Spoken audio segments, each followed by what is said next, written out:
A warm greeting straight from the heart of the Persian Gulf. Get ready for a ride that's not just fascinating, it's fiery. Today, we're diving headfirst into one of the smallest, richest, and most jaw-dropping countries on the planet, Qatar. This tiny nation punches way above its weight. Known as the sparkling diamond of the Gulf, Qatar is an Arab powerhouse of extreme wealth and quiet influence. Don't let its size fool you. This place is packed with mind-blowing contrasts. Picture this: ultra-modern cities, futuristic skyscrapers, and luxury cars cruising past like it's just another Tuesday. Here, opulence is the norm. Qataris? They're among the biggest spenders in the world. And when it comes to safety, Qatar ranks right up there with the best. Behind the scenes, the country is buying stakes in major global companies or straight up owning them. And yet, despite the historic rivalry between Qatar and Saudi Arabia, most people still don't really know the Qataris. Who are they? What drives them? And how did this desert kingdom become one of the richest countries in the world? So before we take the deep dive, do us a solid, hit that subscribe button, tap the bell icon, and drop a like if you're hyped for what's coming. Stick around, explorers. The mystic window is about to unlock the secrets of Qatar you've never seen before.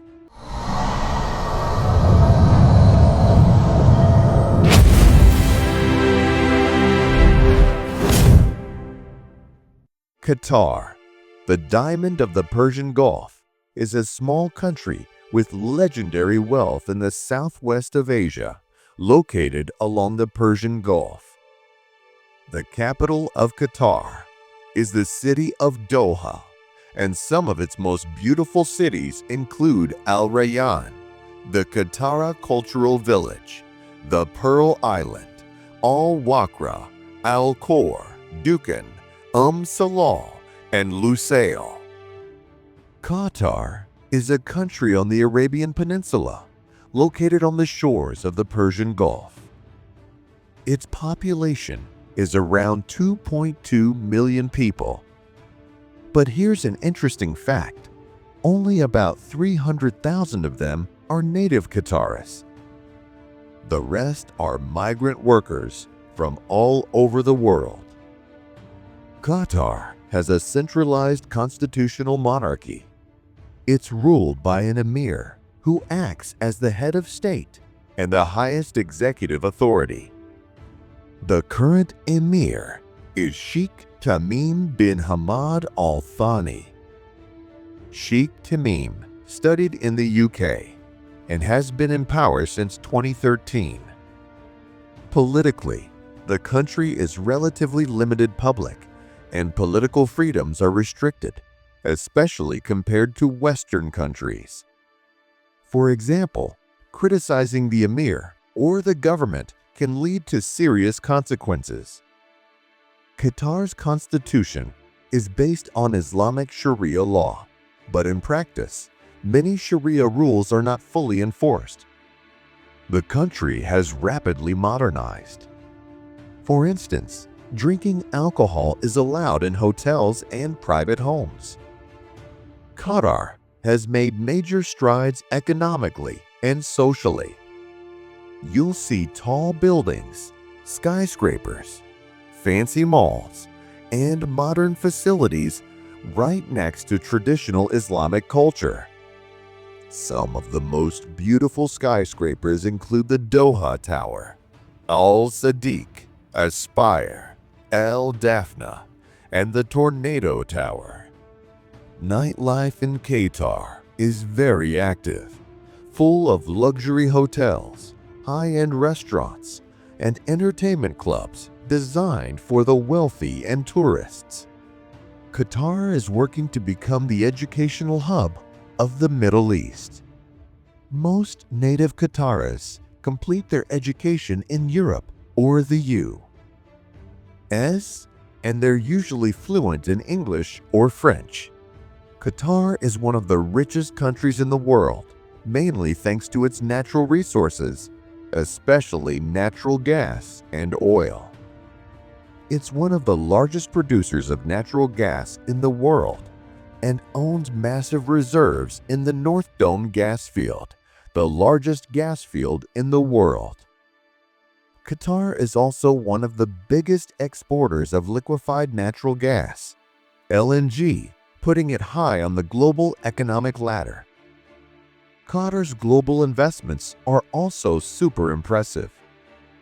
They've put money not just into energy and natural resources, but also in tech, finance, real estate, and tourism.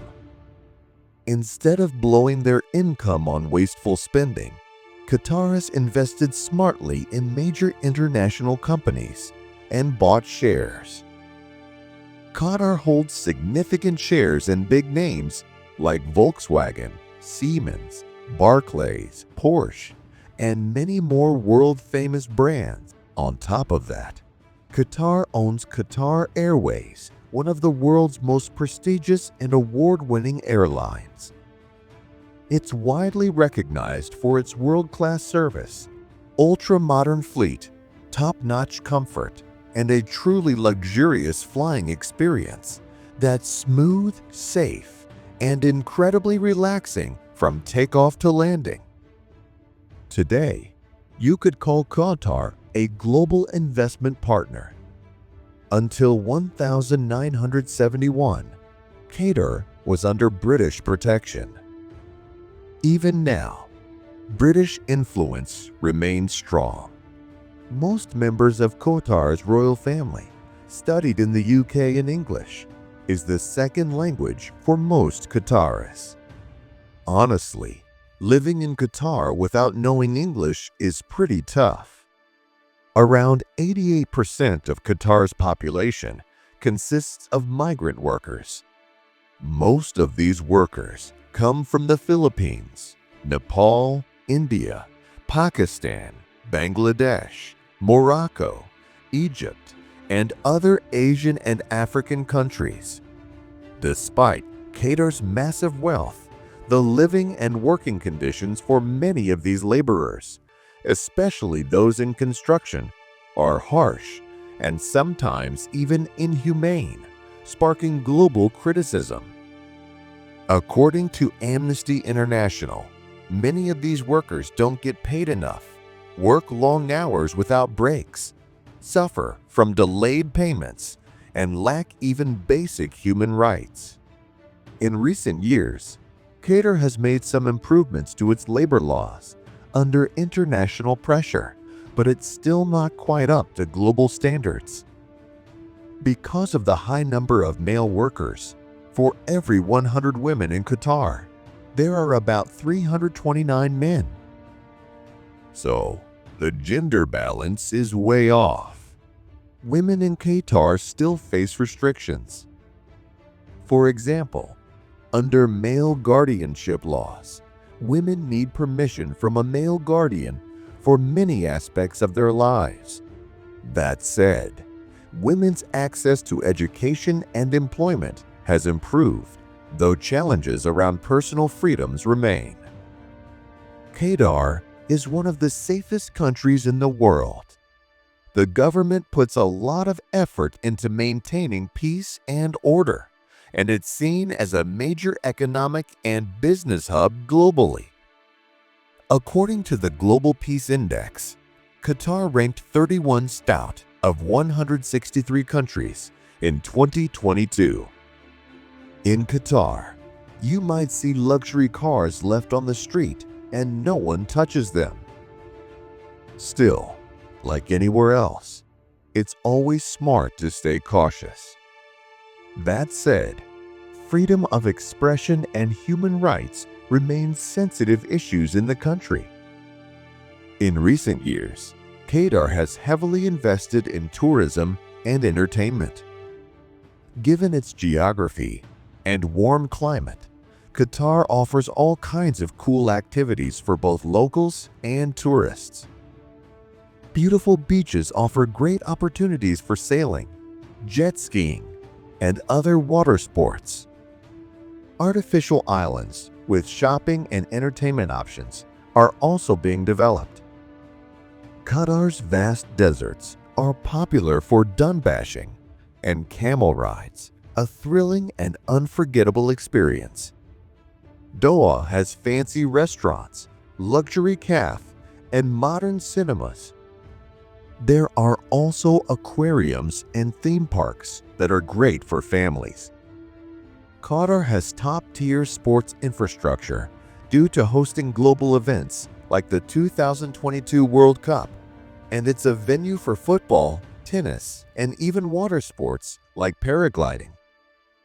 The Museum of Islamic Art, the National Museum of Qatar, and Souk Waqif offer visitors a taste of Arab history, culture, and art.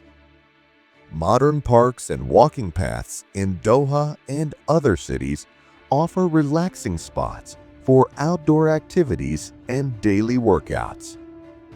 Qatar spent over $170 billion on infrastructure, stadiums, airports, and metro systems to host the 2022 World Cup. These projects caused a major economic boom and modernized cities, especially Doha. Native Qataris usually live in closed communities and don't interact much with migrant workers. Water, electricity, gas, and phone services are completely free for them.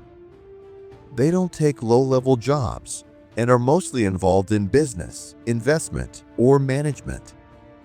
Thanks to smart investment strategies, improving human rights, expanding tourism, and education, Qatar is becoming one of the wealthiest and most advanced countries in the Middle East.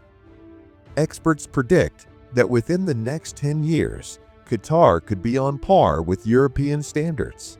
But it's also important to keep in mind that Saudi Arabia and other Gulf countries have been targeting Qatar politically, and Saudi Arabia has even been warning that it might take military action against Qatar. Thanks so much for sticking with us till the end. If you like this video, smash that like button, share it with your friends, and drop your thoughts down in the comments. And of course, don't forget to subscribe to the Mystic Window for more awesome content like this.